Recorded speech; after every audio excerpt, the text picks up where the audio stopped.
Welcome to Crimepedia Podcast. I'm your host this week. My name is Cherry, and with me, as always, is my true crime BFF. It's Morgan. Hi, Cherry. Hello. Welcome along to our little podcast where you can find us here every Tuesday. New episodes for you. You can find us on pretty much every podcasting app that you can find, and you can find us on all our social media. So if Instagram's your thing, we're on there. We're also on Facebook. We're on Twitter. We're everywhere. Everywhere. We are. So we haven't got any everywhere. We haven't got any updates this week of past cases or anything, have we? We've got no updates at the moment of anything. No, we don't. No updates on any cases that we covered, but I do have one true crime or crime story that made headlines over in your neck of the woods. And I don't know if you heard about this or if you're going to know what I'm talking about, but back in 1989. The Milk Marketing Board in the UK put out a commercial, which became very famous for a child who said the line, "Accrington Stanley, who are they?" Accrington Stanley, who are they? Yep, I remember it. Yeah, I remember. So you remember it. So yeah, of course. If you don't know, if you're from the United States, and obviously you would never have heard this, I'm just going to play just the audio for you real quick so you know what we're talking about.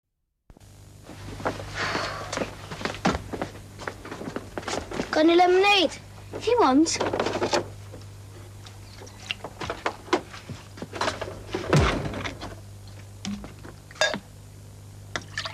Milk! Ugh! It's one of Rush drinks. Ian Rush? Yeah, and he said if I didn't drink lots of milk, when I grow up, I'm going to be good enough to play for Accrington Stanley. Accrington Stanley? Who are they? Exactly. Nah, get off. Give me some. Get off. I remember that advert. That's crazy. So, the young boy in the commercial who uttered the line, Accrington Stanley, who are they? Yeah. The man, well, he's a man named Kevin Spain. Yeah. Okay? He was jailed last month in Liverpool for murder. No. Yes. I didn't see this in the news. So this was back in July 2022. He killed a man named Leroy Venner by repeatedly punching and kicking him in assault in a flat in Anfield, Liverpool.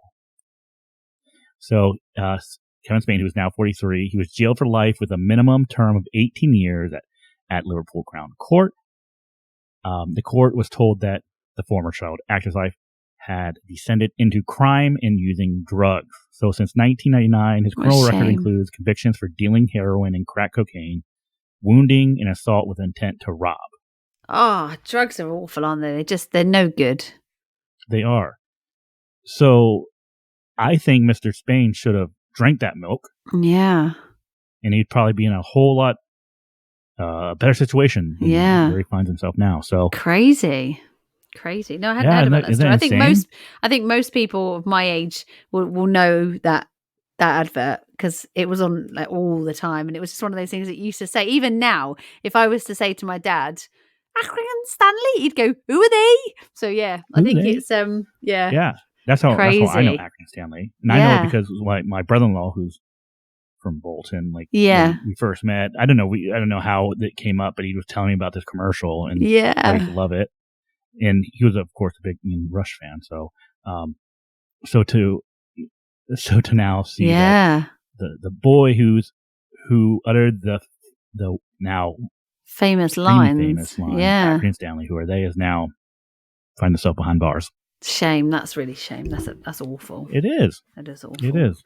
So a few things that we've got coming up that you might be able to come and see us. Morgan is coming over from the US to the UK in June, and we're going to be at CrimeCon UK. There is so much going on. There's some amazing stuff happening. And if you get the chance to go and you'd love to, if it's your birthday soon, ask for tickets as a present. That would be fun. And come and join us. We're going to have such a good time. We always have so much content at these things. You can meet authors, you can meet detectives from famous cases, you can speak to family members about how their cases for their loved ones are going, you can speak to charity members.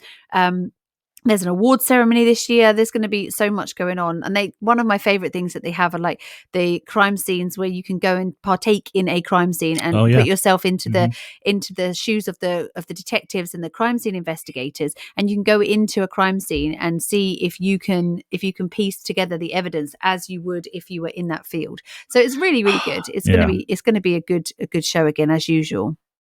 I'm still gutted that we weren't able to do the hotel crime scene last year. Yeah, it's a shame. It was a shame because it would have been really good fun. Oh my God.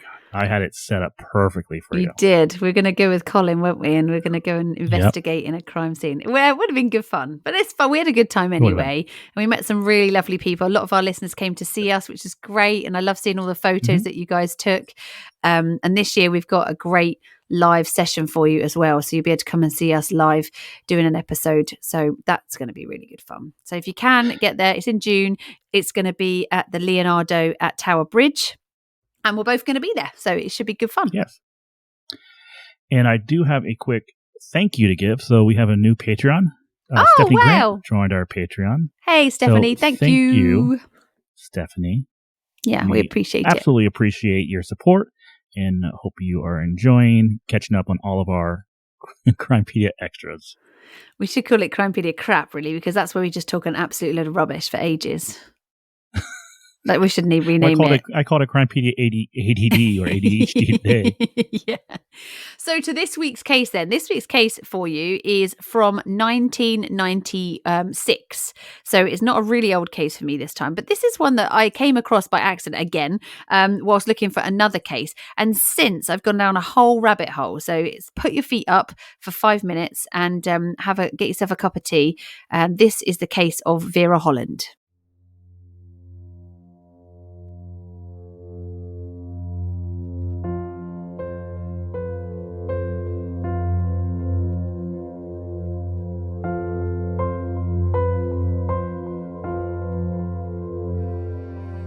A mother of 3 leaves her home to buy dinner for her family and never returns.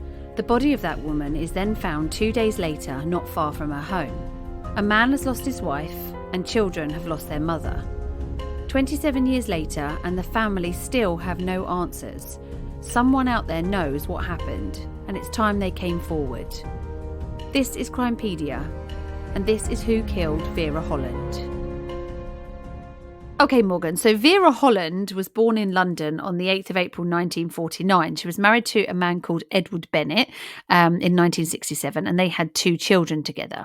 She remarried in 1978, and her second husband was a guy called Richard Stevens, and they had 1 child together.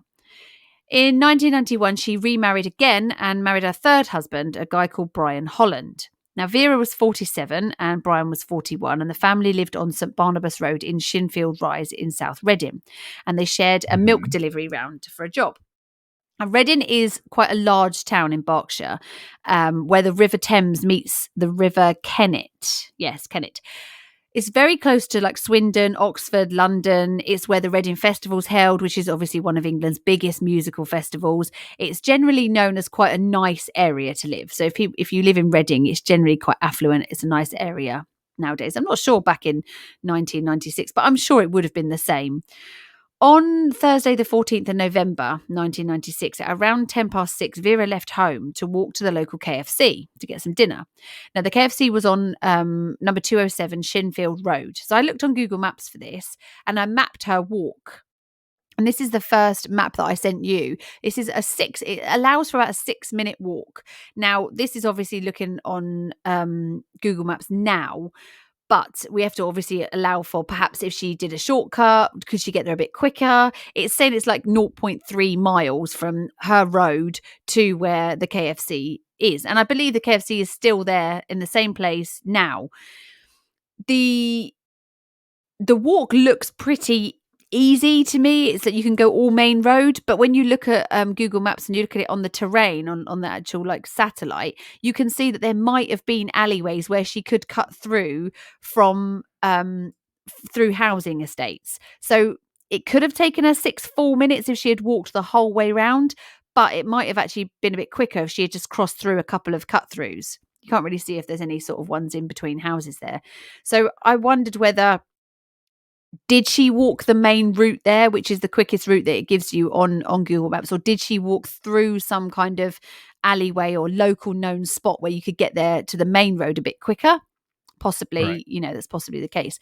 So she was wearing a 3/4 length pink coat. She was wearing a green tartan skirt, a black jumper, and some black shoes. So at 10:45 p.m, Vera still hadn't come home. And Brian then called the police to report her missing. Now, this is I thought this was quite interesting because this is over 4 hours after she popped out to get KFC for dinner. Now, I would be worried if my husband went out to pick up KFC and wasn't back within an hour, especially with it being only like a 5, at worst, like a 10-minute walk. So I would be quite concerned after about an hour. Now, there wasn't anything online I could find to see what he actually did in that sort of time frame. I wasn't sure whether he had rang around friends, whether he had popped out himself to KFC to see if she was around, or whether he literally, because he had kids at home, whether he had waited at home for her, worried that she hadn't come back yet, and then finally eventually gave in and called the police. It's not really clear from the reports that I read as to whether he was actively looking for her, or I would think 4 hours, you'd be pretty worried by then. Everyone's going to be starving. You should be well beyond worried at that point. At 4 hours? You're 6 minutes away. She's going to go pick up. Yeah, okay. So to walk there and back 12 minutes, and you probably assume maybe she has to wait for a little bit. Yeah, she could have got talking to a friend or something. Yeah, it's true. But yeah, like you said, within an hour of not hearing from, I'd be concerned. Yeah, me too. I'd probably be making inquiries on where she is, right? So there was no sign of Vera at all. No friends or family had reported to have heard from her. Nothing. She just literally disappeared into thin air. Now, at 5:30 a.m. on Saturday, the 16th of November, so this is 2 days later, some motorists on the A327 at a pumping station between Shinfield and Arborfield called 999 to report that there was a fire by the side of the road. Now, just at the side of the road there's this illegal fly tipping site, which is known locally as Two Bridges. The site was about 3 miles south from Vera and Brian's home. So the passing motorists called 999. The Berkshire Fire and Rescue Services attended. They put out the fire. As they were doing their checks of the area following the fire being put out, they found the body of a woman wrapped in a beige carpet on a pile of logs, tyres and rubbish. Okay. She was found face down. Traces of her blood were found on the carpet. And she was partially clothed. She was still wearing a suspender belt and a petticoat. And unfortunately, it was found that this was the body of 47-year-old Vera Holland. Fully clothed, right? Well, she was partially clothed. So she had a suspender belt on still and a petticoat on. Oh, okay, so she had like undergarments on. Yeah. Okay. So Thames Valley Police then were notified by the fire service. They now had a murder investigation on their hands because people don't commit suicide by wrapping themselves in a carpet and jumping onto, that kind of area. So obviously foul play straight away has been ascertained. There were no signs of sexual assault. The post-mortem found. They found that Vera had actually died of strangulation. There was bruising to her face. So that indicated some kind of scuffle, a struggle. And investigations at the site where she was found the other items of clothing that she had been wearing that night when she disappeared actually found in the burning pile. So her clothes were actually left with her. Okay, not on her person, but with her. Now, fingerprint and blood tests were carried out on Brian Holland because straight away, obviously, we're looking at the husband, last person to have seen her. We know that you straight away go to, close family, close relatives. Police sealed the family home, and they did this I think the forensic team searched for like 3 days for them to finish and completely go through the house. And they took away over 100 samples and forensic things that they had taken from the house to look at within their investigation. The police appealed to the public for more information because obviously she's just literally disappeared into thin air and then now been found 3 miles south of where she lives. It's quite a short distance. Yeah. There were over 80 police officers involved within the first sort of 6 to 8 months of this investigation. And a week after Vera's disappearance, there were road checks held on the A327 where her body was found. Now, they had a female police officer that dressed in clothing like Vera's, who did reenactments and sort of had her walk in the route from the KFC, from home to the KFC, to see if anybody remembered seeing Vera the night she disappeared, which I think is a brilliant thing. The reconstructions are usually very helpful.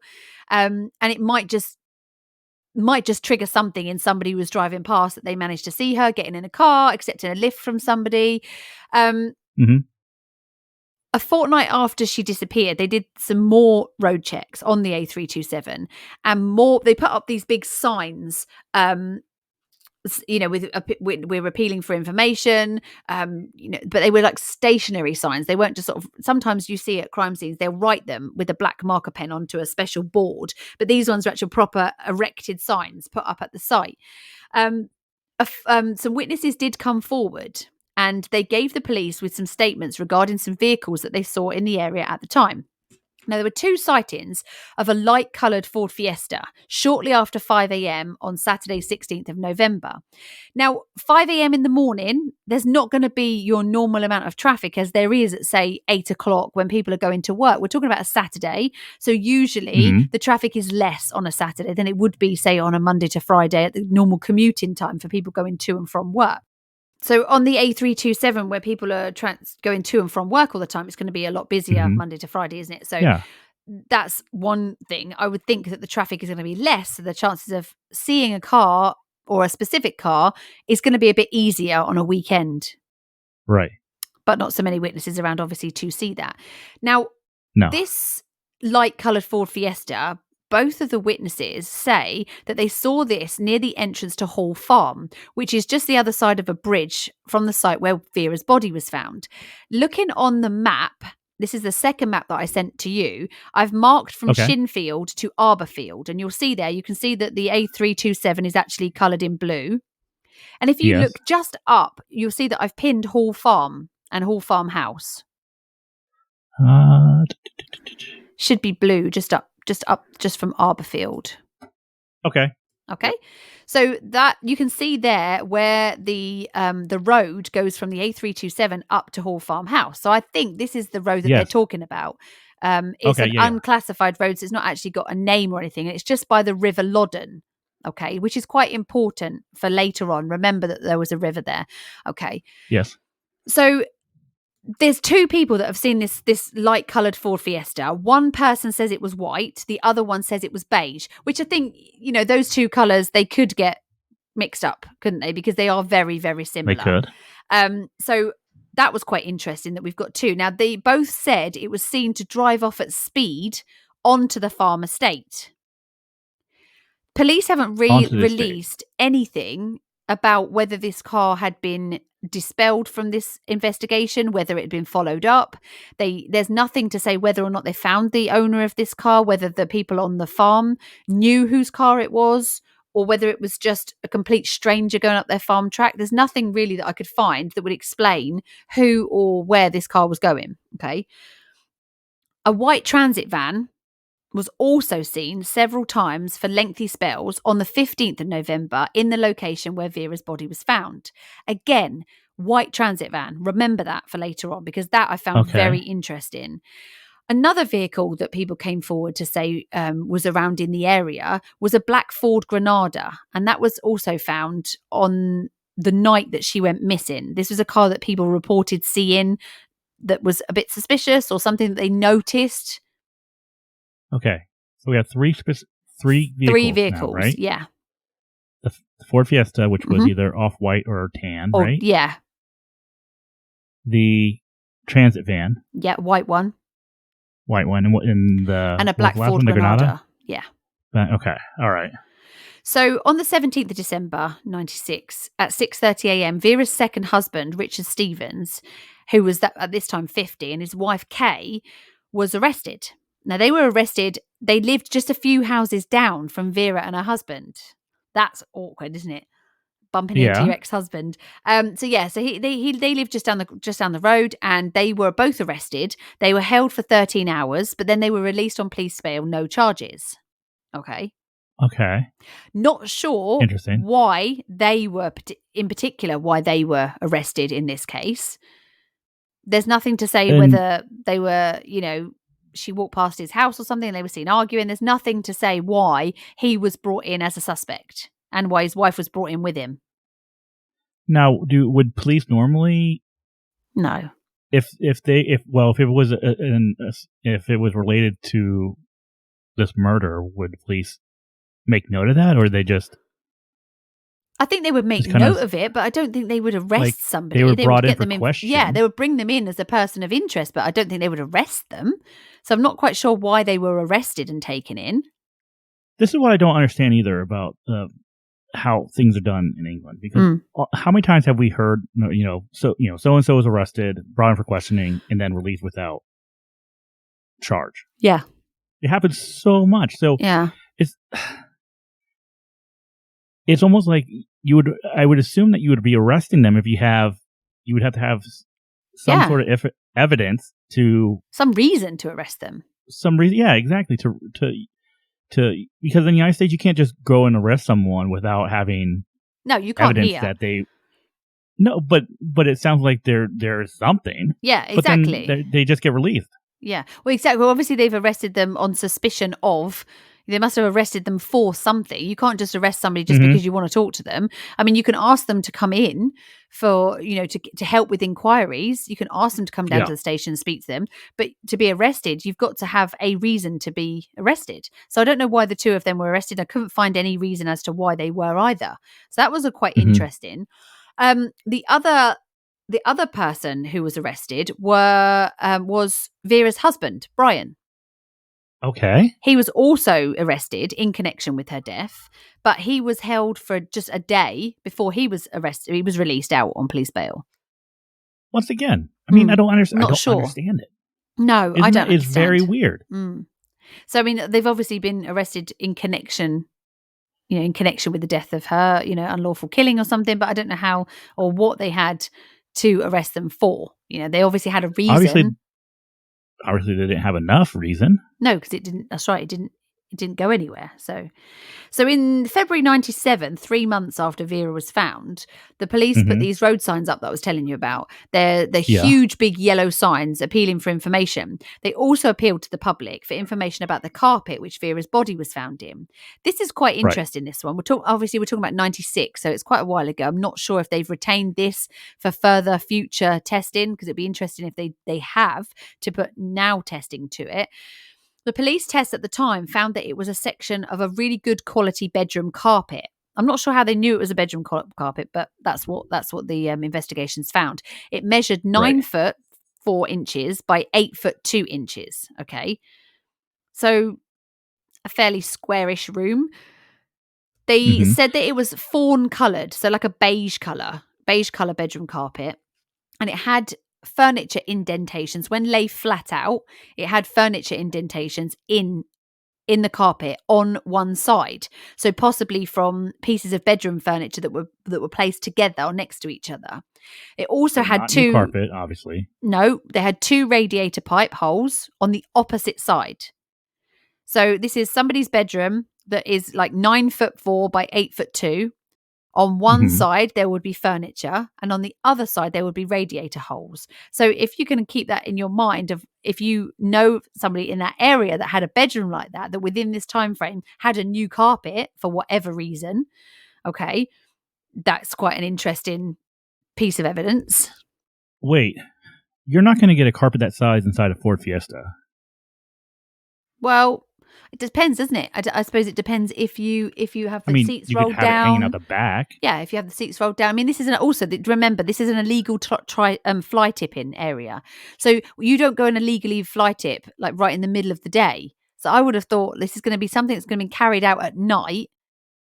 But then you've got to keep in mind that she only went missing 2 days before. So that only gives you the night she was murdered and the following night before her body was found at 5:30 in the morning. Okay, I just had to look this up. So for our non-UK listeners, fly tipping is illegal dumping. Oh, you didn't? Oh, sorry. I didn't realize that you have a different name for it. No, I had no idea. There. I'm like, what? I had to look up fly tipping. Okay. Yeah, so fly tipping is basically where people just illegally dump their rubbish. It's usually like on a back lane somewhere. You wouldn't do it like in the middle of town because you're going to get caught and you're going to get in trouble. So it's usually somewhere where there'll be no car cameras, there'll be no local CCTV out, not really near houses, and where somebody's not going to see you dumping your rubbish. Because to here, if you want to get rid of like household rubbish and stuff, you need to take it to the tip. And quite often you have to pay to get rid of your rubbish. Right. So you have these fly tippers that will go around and just like chuck all their rubbish out the back of their van or car or whatever, just basically in a lane. Yeah. And just leave it there. Transport van. Yeah. Okay. So once you talked about this carpet. Yeah. And it's not new carpet, so this has been taken out. So now I'm thinking, okay, this is someone who works in carpeting, obviously, right? Flooring. Well, I'm not sure, because I don't know if somebody's done it at home themselves. Because it's cheaper to take up your own carpet before somebody else comes in and lays a new one. So you probably wouldn't lay your own carpet unless you're like handy like that. But you might rip up the old carpet to save yourself a bit of money. Which is also a pain in the ass, too. Yeah, it is a pain in the ass. I hate it. It's not easy. It's terrible. Yeah. But I'm starting to think about this because once again, you mentioned transport van, right? And so now I'm thinking transport van that'd be able to easily transport old carpet. Yeah. If you have a transport van, more than likely you are doing a laborious type job like that. Yes, of course. That's right. Yeah. You don't usually drive a van if it's for like everyday work like that. I mean, everyday sort of transport. It's only usually people have vans for work. Right, exactly. So then if I'm police and I get this tip, I'm starting to look at, and you kind of mentioned it, let's find someone that has recently had their carpet replaced, right? Yeah. So either the person who had their carpet replaced is going to be a suspect, or the person who replaced the carpet. Yeah. And chances are, let's say that this transport van is related to the case. That's then telling me that it's the person who replaced the carpet, because even if you tear up the carpet yourself, you still have to get rid of it. Yeah. And chances are you're going to have the person who's putting in the new carpet take the old carpet with them. Yeah, that's right. The thing is with this carpet also is police believe that it had been stored outside and it had not just been removed. So it wasn't something that happened recently to the murder, because there was soil all over the carpet and there were weeds growing on the carpet. So this is like it's been taken out of a house, it's been rolled up, and it's been stored somewhere outside until it can be gotten rid of, basically. But then that doesn't discount the fact that this could be somebody who worked in like that kind of area. It could be somebody, like you say, that's removing carpets and has got a stack of carpets, because instead of paying to get rid of one, you then pay to get rid of 6 at the same time, and you pay the same money. Right. So it could be that's the case. Police believe that Vera's body had been left inside the carpet for more than a day before it was taken to the fly tip area. Okay. They believe that she was killed somewhere else and then placed in the carpet until that Friday evening, and then found the second morning. So some witnesses came forward to say that the carpet wasn't at the site before 4 p.m. on Friday, the 15th of November. Now, she was found at 5:30 a.m. on the 16th of November. Okay, so the following morning, she went missing on the 14th. So this is a really small window between when she went out to get the KFC and when she was found. Okay, and police believe that she had been killed and then put in the carpet afterwards. We know from the witnesses that she wasn't there before 4 p.m. on the night before she was found. So we're looking at a window between 4 p.m. on the Friday and 5:30 when she was found on the Saturday morning. This is a really small window. Yeah, it is.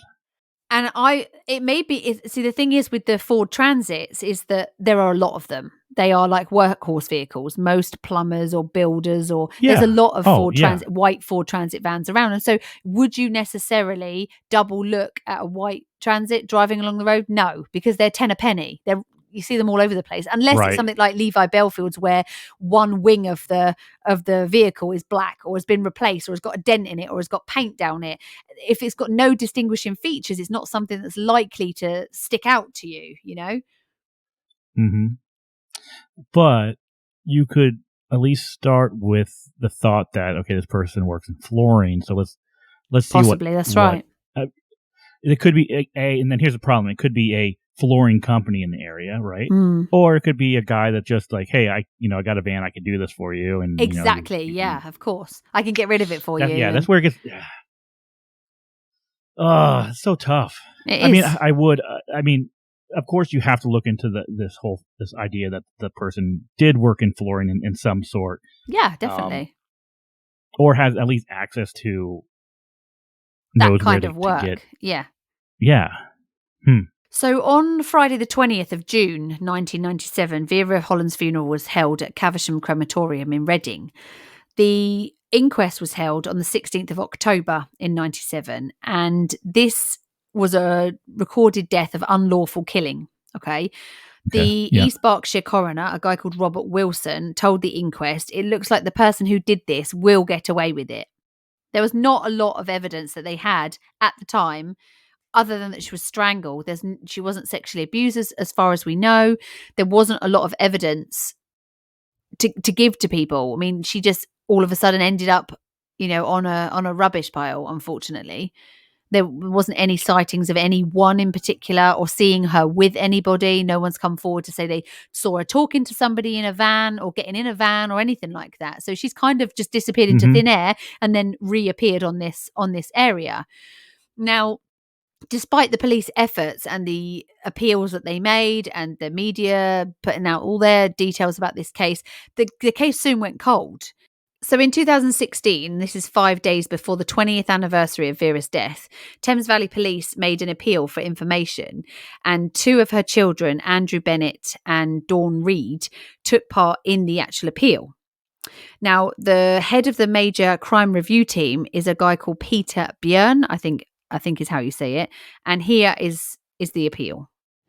20 years ago, on the morning of Saturday the 16th of November 1996, the body of Vera Holland was found on an illegal tip close to the Thames Water pumping station at Two Bridges on the A327 between Arborfield and Shinfield. Berkshire Fire and Rescue had been called to the area at about 5:30 a.m. when a member of the public reported a fire at the tip. While dealing with the fire, officers discovered the body of Vera, who was partially clothed. It appears that the fire was started in an attempt to dispose of her body.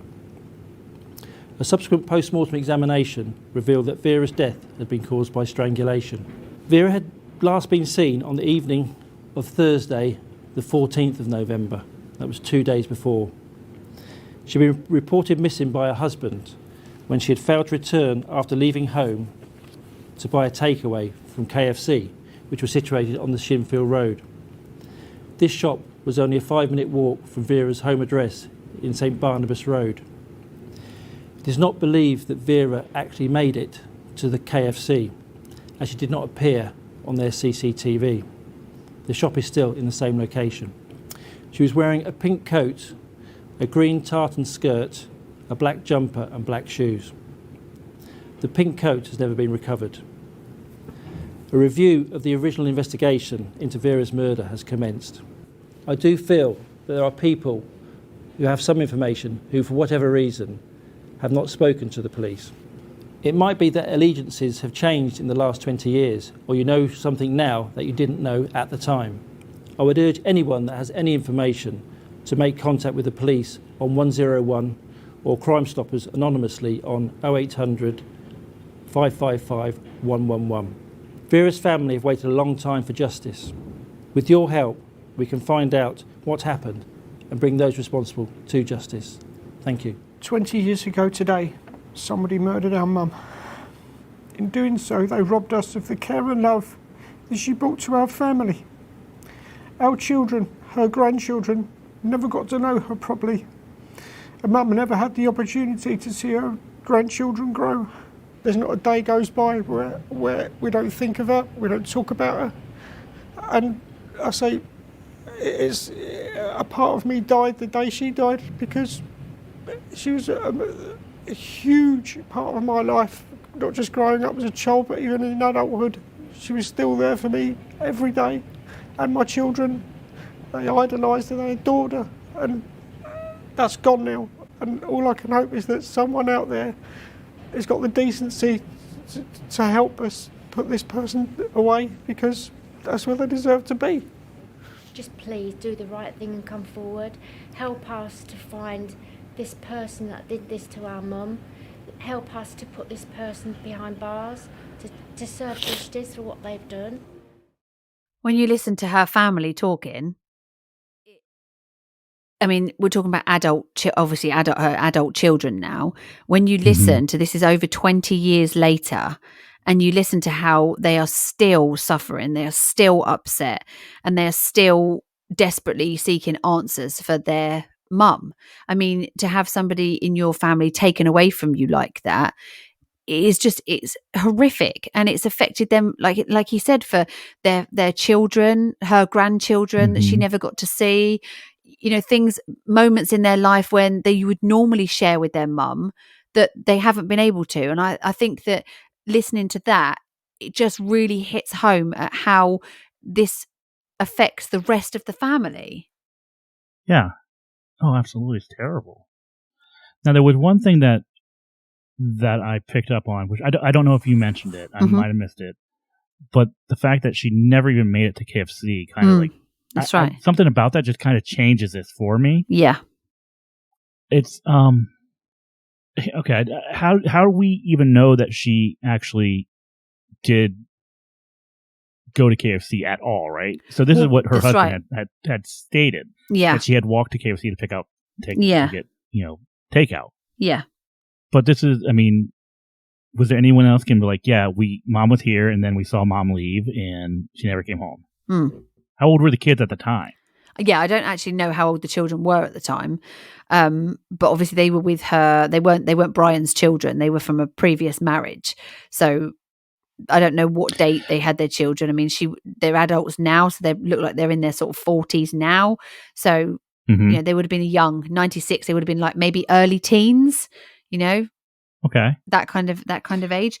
The thing that I think is very interesting in that, in listening to that, is that yes, she didn't. They're saying that there was no CCTV. There was CCTV at KFC, and she didn't. There's nothing KFC. of her on it, so they haven't seen any CCTV of her making her way to KFC. The staff at KFC don't remember serving her, and the CCTV at KFC has no evidence of her on it. So I think it's safe to say that she didn't reach KFC. Okay. Because my initial thought was, okay, she made it to KFC. Yeah. And then someone had seen her going to KFC and they waited for her to come back out. Okay. But that's not the case. So no. This is someone who was comfortable knowing that they could grab a woman and get her into a car or van or whatever it might be and get away without being seen. And they've had to have been in a position where they were able to come across her at that very moment. Yeah. Well, the thing is, it was dark at that time. So it would have been dark that when she was leaving to walk to KFC, because of the time of year. It's November time, so it's going to be dark that time. So then I was thinking, okay, I wonder what the weather was like that night. Was it a bit rainy? I mean, she has got a coat on, so it's a bit chilly in November as well. Then I'm thinking, okay, would she have accepted a lift from somebody she knew? KFC's a 5-minute walk. Is she going to get a lift? Or if somebody pulled up alongside her and said, "Oh, hiya, I'll give you a lift. I'm going that way." Chances are you're not going to get into a car with somebody you don't know. So that we can rule that out. She's not going to get into a car with a stranger. Would she get into a car with somebody she knew? Then probably yes. If she was walking the long way round, if she wasn't going to be cutting through anywhere, and they were saying, "Well, I'm going right past. I'll drop you off," then she might have said, "Oh, yeah, fine, great. I'll come with you. That's lovely. Thank you very much." Mm-hmm. So that's an interesting thing. The other thing is, there was every year the ONS release the latest statistics for homicides in England and Wales. Okay, I haven't got the statistics from 1996 to hand, but in 2022 they released their this year they released the statistics for it, and the stranger murders, somebody who's murdered by a stranger, it's more likely for a man to be murdered by a stranger than it is a woman typically. Women are more likely to be women are more likely to be murdered by partners or ex-partners. Okay. Men are more likely to be murdered by strangers or friends or acquaintances. Okay. Females are more likely to be murdered by parents and by partners. Wow. Okay. That's the statistics for 2022. So that's just sort of popped into my head. I haven't looked back at the statistics for 1996, but I would find that complete stranger murders are probably very, very rare. Usually a murder, when you're looking at a murder, it's been committed by somebody the victim knew. We know that from looking back at, upteen amounts of murders across the whole of, even in the United States. People are usually murdered by somebody they know or they know of. It's not usually complete stranger on stranger. It's rare. That's interesting. I'm looking at map, and I'm actually looking at street view of this area, right? Yeah. And if I were to make just a very broad assumption, if you were to grab someone, chances are you're going to grab them before you get to, what is that, Shinfield Road, which is, was it that the same one? Well, it's St. Barnabas Road. So it's the first map that I sent you. So she lived on St. Barnabas Road. Okay, so she's going to come out of St. Barnabas Road and into Fairlawn Green. So like you say, I think the chances are of her being snatched, she's not going to be snatched on that main road where the KFC is. Yeah, because there's a gas station right there which would have CCTV in 1996. I'm assuming that there's a grocery store. That's Sainsbury. I'm assuming that probably has been there for a while. Well, there's a Tesco. Yeah, there's a Tesco's there. I would imagine that's been there for quite a while. Yeah, so if she's not caught on CCTV, there's, to me, one of two things: either she's grabbed before getting to that more commercial area. Yep. So she was grabbed in the residential area. Yeah, I agree. Or totally. she never walked to KFC to begin with. Yeah, exactly. I mean, that's what we're told, is that she's gone to KFC. To be realistic, looking at the map, I don't suppose that the roads have changed very much. The shops might have changed, but I don't suppose the actual layout and the roads have changed very much. She is not going to come off of St. Barnabas Road and walk down and all the way around. She's not going to do it. She's going to walk up and through and the way that we've been looking into Shinfield Rise and then onto the A327. Like I said to you, because we're not from the area, I'm not sure whether there's any little cut-throughs that she might have been through that would save her doing that big long walk. Yeah. If she is picked up in a vehicle, then the vehicle obviously is not going to have gone through those small cut-throughs. So the vehicle is going to be on one of those roads if she's picked up and put straight into a vehicle. If she's grabbed, if she's accepted a lift from somebody, again, it's going to be on it's going to be on the road. It won't be through any little housing estates where she's cut through in between houses or anything. So for me, if we're looking at being grabbed by a car, then like you say, it's going to be either in St. Barnabas Road, it's either going to be in Westlands Avenue, Shinfield Rise before she gets to the A327. Yes. I think that's going to be the way it is. Then that made me think, okay, if she's going to accept a lift, I talked about it before, is she going to accept a lift from a stranger? Probably not. Would she accept a lift from somebody she knew, which then made me think straight away, the ex-husband lives 2 doors down or 3 doors down or whatever he lives, very close to her. Mm-hmm. Yeah. That made me think that I wonder if that's why the police had spoken to him. I don't know what car he drives. I don't know what car his wife drives. I don't know if they had spoken and said that they picked her up or they saw her. But it seems strange that they managed to get the ex-husband and the husband's wife in. On what grounds? Like, what were they brought in for? I couldn't find that. I couldn't find that information. But I would I don't know. If you're living 2 houses down from your ex-husband or your ex-wife, a few houses down, yeah, you have to at least be on some sort of like good terms. I mean, I don't know. Maybe not necessarily, but I don't know. There's something about that where I was like, I would not want to live anywhere near. If you had an ex-husband, I wouldn't want to live near an ex-husband. No, because you'd feel like you're just you're they're right there all the time. That's right. But what about if we had a serial killer in the area at that time? Yeah. It's going to be something you're going to look into, right? Yes. So according to the Guardian newspaper, following the police appeal, police officers were considering whether Vera had been a victim of the serial killer Christopher Halliwell. Okay. If you're not from not from England, you probably won't know who Christopher Halliwell is. So Christopher Halliwell was a taxi driver who currently is serving a full life term for sexually motivated murders of 2 girls, a girl called Sian O'Callaghan, I can never say her name, and Becky Godden, also sometimes known as Becky Godden Edwards. Okay. Now, officers said they had no prime suspect in Vera's case, but confirmed that they are going to be speaking to colleagues in Wiltshire, which is neighbouring where this is, where Halliwell actually struck at least twice. Now, this blew my mind when I was going through this. You'll probably hear the paper rustling because I did it all on paper because it was a lot easier to do a spider diagram than it was to draw it on the computer. Okay. So Wiltshire police believed that there are other victims and that Becky Godden and Sian O'Callaghan aren't his only victims.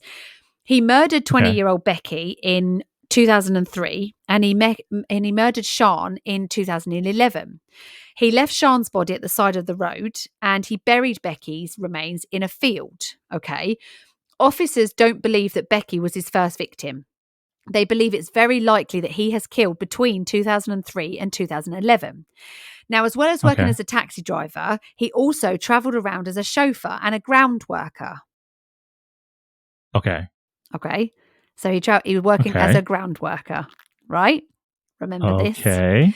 Now, he was also a keen fisherman. He knew all of the rivers and the lakes of Thames Valley very, very well. And the site of the tip where Vera was found was very close to a popular fishing spot on the River Loddon. Remember I said to you that there was a river near where she was found?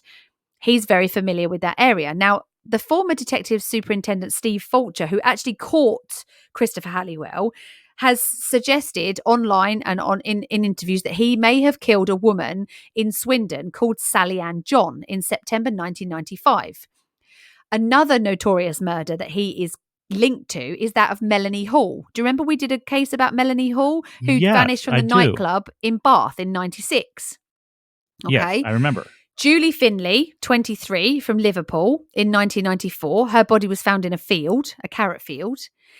And Merseyside police began investigating this after an investigation that the Mirror newspaper carried out, placing Christopher Halliwell in the area driving a white Ford Transit van. Of course. Okay. Now, Julie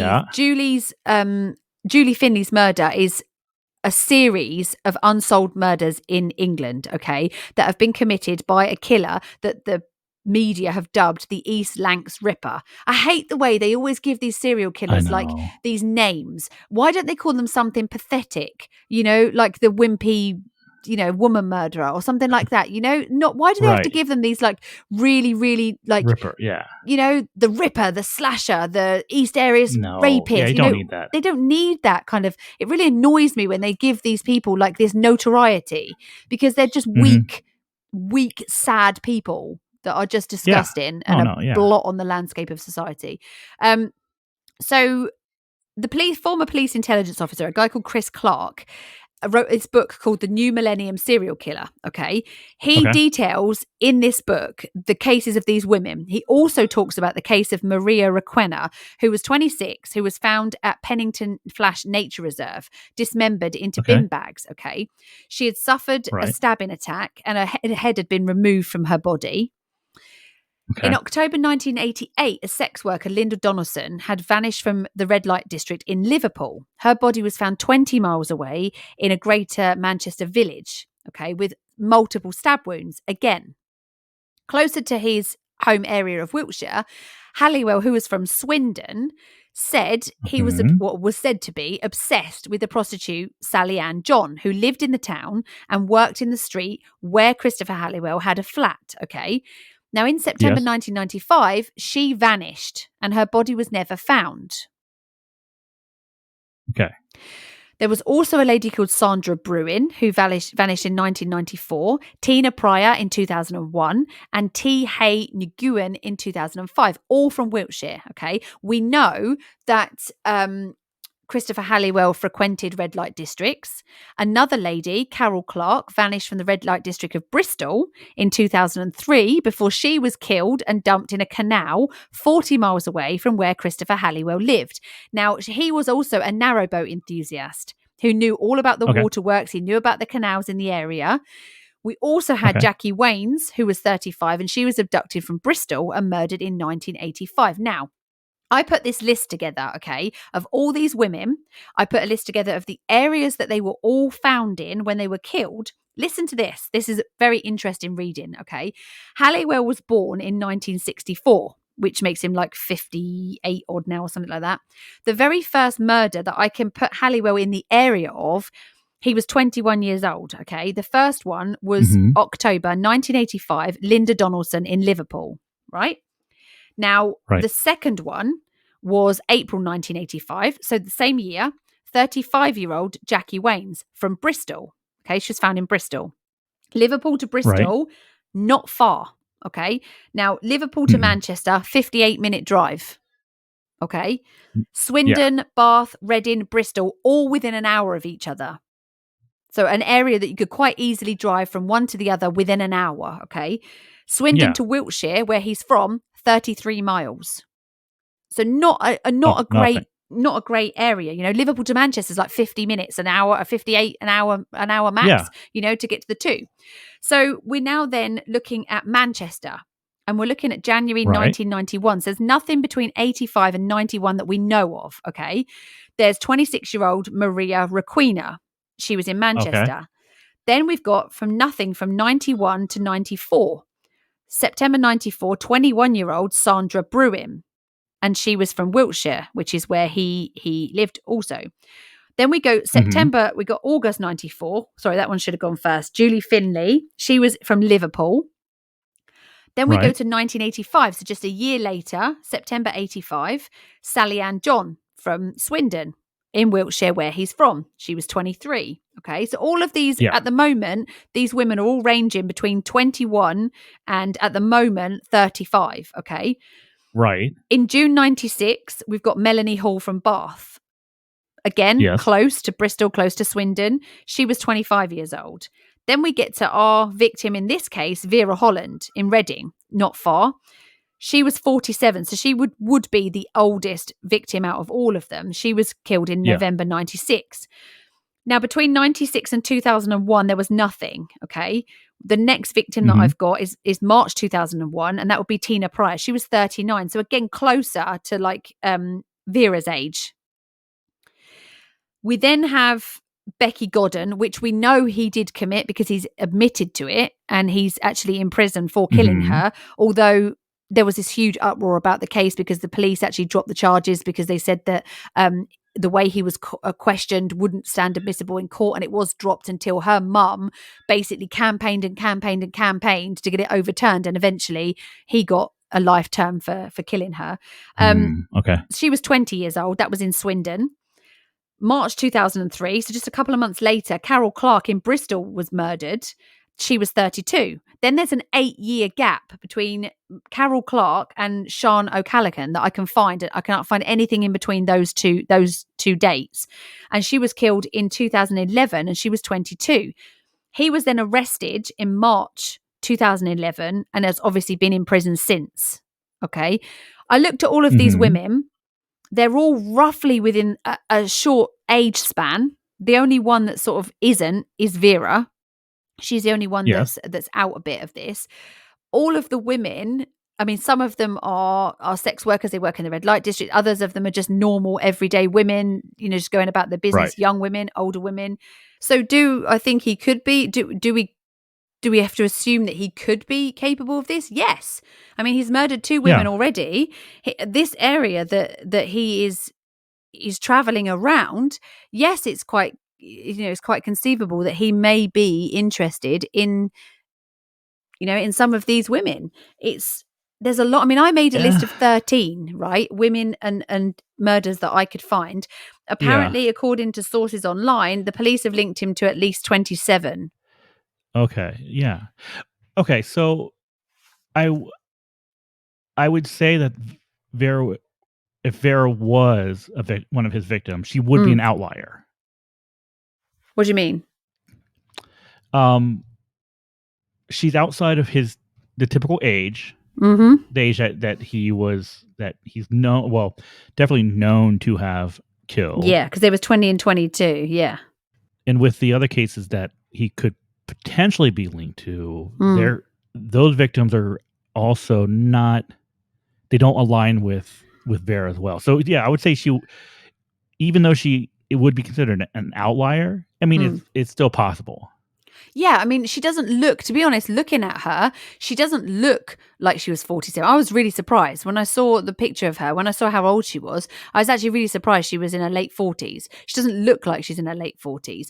But if we were to look at victimology, then, I mean, these women do look, there are that look very similar. There are a few that look quite similar. Obviously, we can't go down the road that they were all sex workers because they're not. Some of them are just, young girls.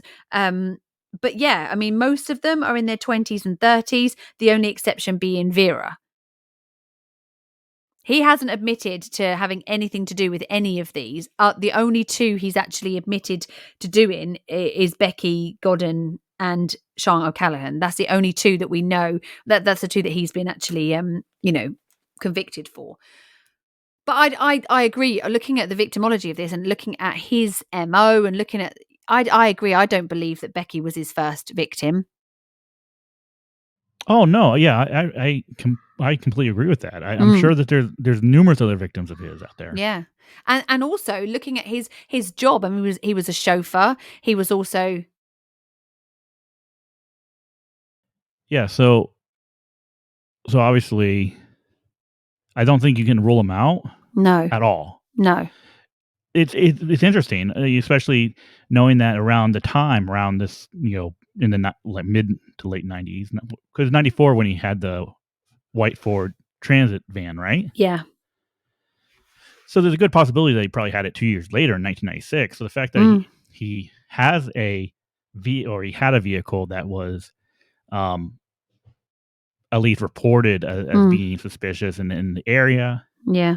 The fact that he is familiar with the fishing spots and the fishing spots. Yeah, so you can't rule it out at all. There's a lot of things that connect him to the areas where these women were killed, and a lot of the way that they were killed, and a lot of the I hate the word dump site, but a lot of the sites where the bodies were left, because let's face it, they weren't lovingly placed. They were discarded like rubbish, and it makes me so mad because this is somebody's family. This is a human being, and you've got no right to be taking their life from them, and you've got no right to be taking this person from other people.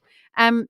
And he's just discarded these two girls that we know are for definite, just discarded them both like rubbish. It's just horrific. And when you look at, I mean, I was so surprised to just sit there and to sit down and to list all of these women, 13 women I listed within a matter of like an hour and a half. I sat and listed 13 women that I only knew the names of 2 of these women. Yeah. 13 women just like that between 1985 and 2011, and I managed to sit there and do that. This is just, it's crazy. All of these women murdered in similar circumstances, left in similar circumstances.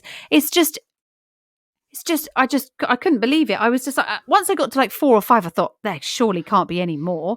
And I'm just going and I'm adding to the list, and I'm looking at the ages, and I'm looking at the area, and then I'm going on the map and I'm mapping on the map.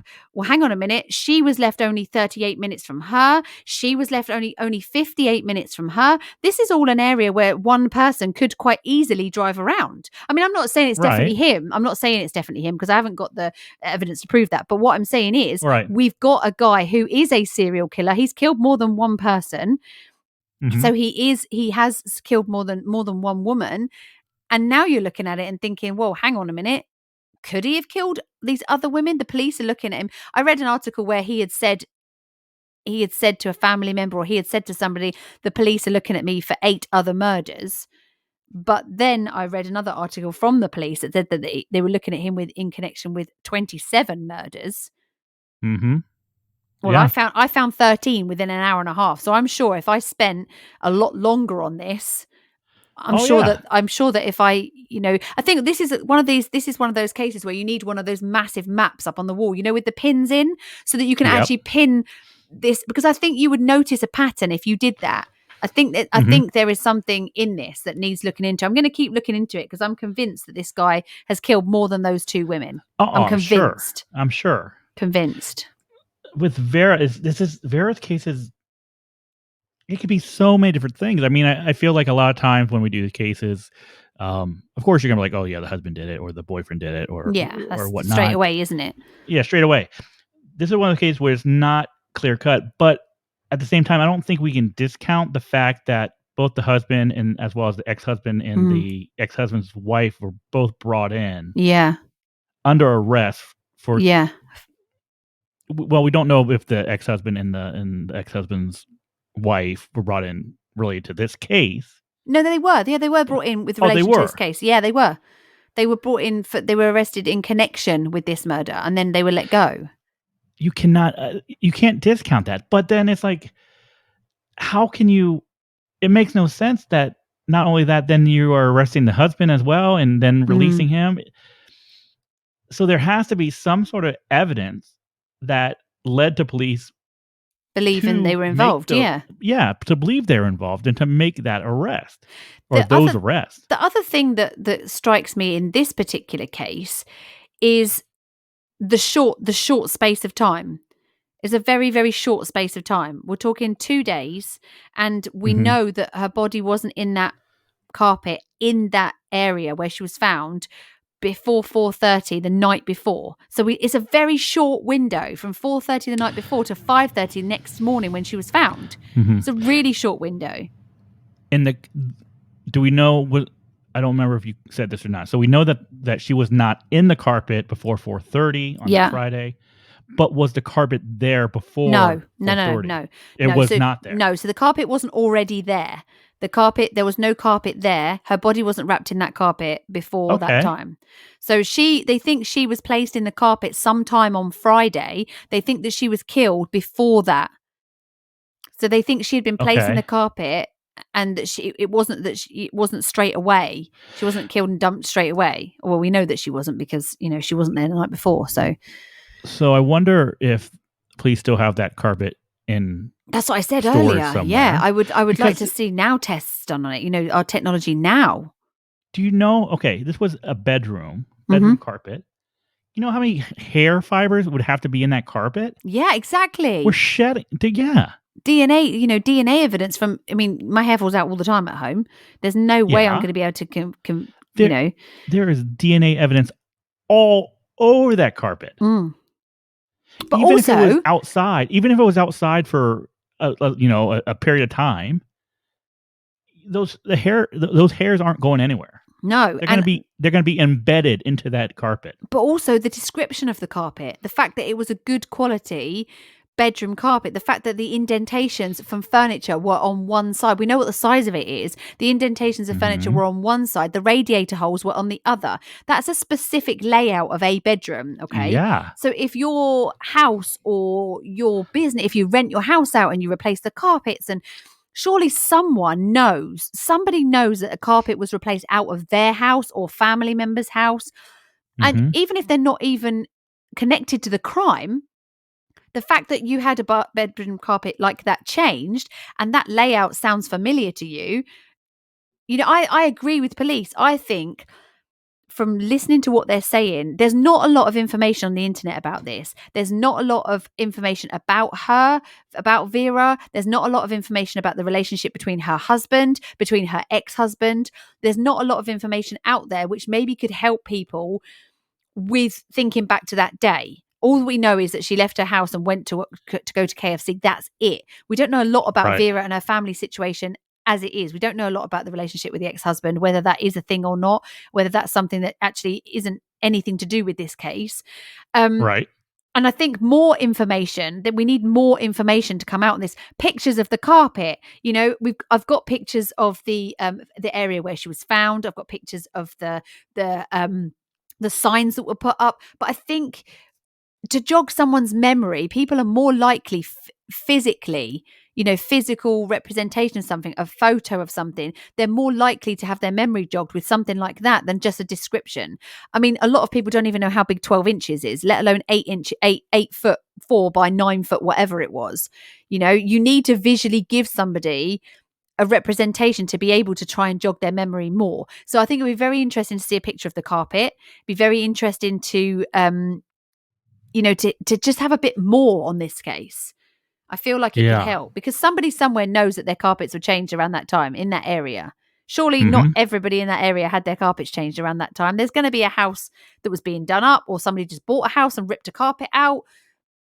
Like you said, DNA traces on that carpet. Yeah. I mean, picking up a dead body, dead weight, in a carpet is not an easy thing to do. If you've ever picked up carpet from a house without a dead body in it, that is so hard to move. Yeah. And if what they say that it had been out in the weather for a while, that carpet is going to have even more weight. Yes. And if you've got a carpet stored in your back garden, surely you know about it. If your neighbour's got a rolled up carpet down the side of their house, you would see stuff like that, or chucked in their garden. Yeah. So has this been stored at a house? Has it been stored in a lockup? They said it was outside because it was covered in soil and there were plants growing from it. So likelihood is there's water or moisture, because plants can't grow without that kind of stuff. So exactly. I tell you, they need to get on this case, Patricia Wiltshire. They need to get her on it, because that's what she does. Yeah. That's what she does for a living. Yeah. She's a forensic botanist. That's what they need to do, because she'd be able to tell you exactly where those plants were growing, what area they would be growing in. She's the woman you need to get in on this case, 100%. It could, honestly, I mean, the more I think about this, the more options there are. It could be an option or a possibility that the person has it. That's what they go they do fly tipping, right? So they're picking up garbage and stuff and dropping off at these legal dump sites. It's possible that maybe he had picked up this carpet from one dump site and used it. Yeah. So it's possible, but I think you need to look into this carpet. I think the carpet is the key to this. I think the carpet is the thing that would blow this case wide open. And I wonder if they have. I wonder if they have contacted somebody like Professor. Oh, I think she's a professor, but Patricia Wiltshire. I wonder. Because she would look at that and tell you. I mean, I've read cases of hers where she's been given soil from a crime scene, and she's told the police exactly what would be at that crime scene, and she was right every single time. Yeah. Yeah. And I just listened to that. I listened to her family talk. I listened to her son and her daughter talking, and it just ripped my heart apart, because like they're, with your own parents, to have somebody taken away from you like that is horrible. And to still not have answers, and to still not know why somebody did that to your mum, even if they don't give you any real reason why they did it, just because they wanted to do it because they've got a perversion for that kind of thing. Right. At least you would know who's responsible, and whether or not they were behind bars, and whether or not they were actually suffering for what they did to your parents. Yep. Whoever did it had access to that carpet. Had it available to them. They're not going to go out and search for carpet. They had that. No, they knew it. Yeah. Either on the property, or they knew where it was. Yeah. And here's the thing: they're not going to be transporting that carpet from, one location to another location just to like wrap her in it to take her to a third location. Where she was murdered, that carpet was where she was murdered. Yeah.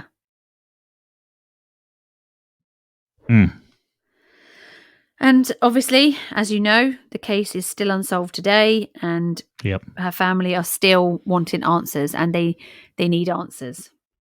Quite rightly so. So I really hope that if you're listening to this and you're from that area and you know of somebody who had their house changed or something, and that carpet looks or sounds familiar to you, go and look it up, contact the police, contact Crime Stoppers. Even if you're wrong, at least you've tried, and you know you've tried, and you're not going to wonder forever, I wonder if there was this weird guy that emptied my mum's house when she passed away or whatever, you know. You need to come forward. So please do that. You can contact Crime Stoppers, you can contact the police anonymously, you can contact us, and we'll just pass the information on. If you don't want to do it, giving us your name, that's fine, and we'll pass your information on, and hopefully we can help get her family some not closure, but some answers. I think is the best way to put it. Yeah, this seems like a case that should have been solved. It feels that way to me. Yeah, me too. I feel like this is one of those cases that you should be shocked that this case has gone unsolved. I agree. But now it's made me want to look into all these other women's murders and get justice for all of them too, because they're all somebody's wife, somebody's daughter, somebody's mum. A lot of those women were mothers. Every single one of them was a daughter, you know? And it just makes me so mad. It makes me really, really mad. But yes, that is this week's case. Well, thank you for that. Let us know what you think. Yeah, let us know what you think. Contact us on our Instagram. You can contact us via our website if you want to, and let us know what you think about this case. Would be interesting to hear what you think. Absolutely. All right. Well, with that, how about what we do every week at the end of our episode and line it up with a little bit of Dumb Criminal. Hey, use a dummy and use a piece of shit. This one is definitely a piece of shit. Oh, okay. So it's never good when you get teachers in the news, right? No. In regards to, being arrested. No, that's right. Well, this woman who is a math instructor in an elementary school, she was arrested last month and was charged after allegedly placing several students in chokeholds during a martial arts demonstration that she had absolutely no business performing. Oh, okay. So Stephanie Sanabria, she's 50 years old, is facing charges including strangulation in the second degree, risk of injury to a minor, and reckless endangerment in the first degree. And this was according to press release from the Norwalk, Connecticut Police Department. Okay. So the fifth graders were placed in chokeholds while she was working as a math coach at Brookside Elementary School back on February 24th. Yeah. Now, it's unclear why she was showing her quote unquote martial arts moves in a math class, but the districts did come out and say that such moves were not part of the class instruction that day. So this woman decided that she was going to show them some martial arts moves, basically put on chokeholds. Randomly. Yeah, one of the kids ended up losing consciousness as a result of her actions. Now, the school nurse was called immediately to treat the child, but come on, no. Well, you're a math teacher. Yeah, exactly. You're a math teacher. I thought you were going to say like she was first of all, when you said, I was like, well, okay, that's not so bad. And then you were like, but she was a math teacher. I was like, why is the math teacher chokeholding the kids? Yeah. She just had a bad day that day. She's just like, you know what, kids, you're pissing me off. Come here. No. So luckily, no students sustained any permanent injuries. No, I'm sure. She did resign from her employment with the Norwalk Public Schools. Thank God. But did she do it maliciously, or was she just trying to like be down with the kids and like show them what she could do?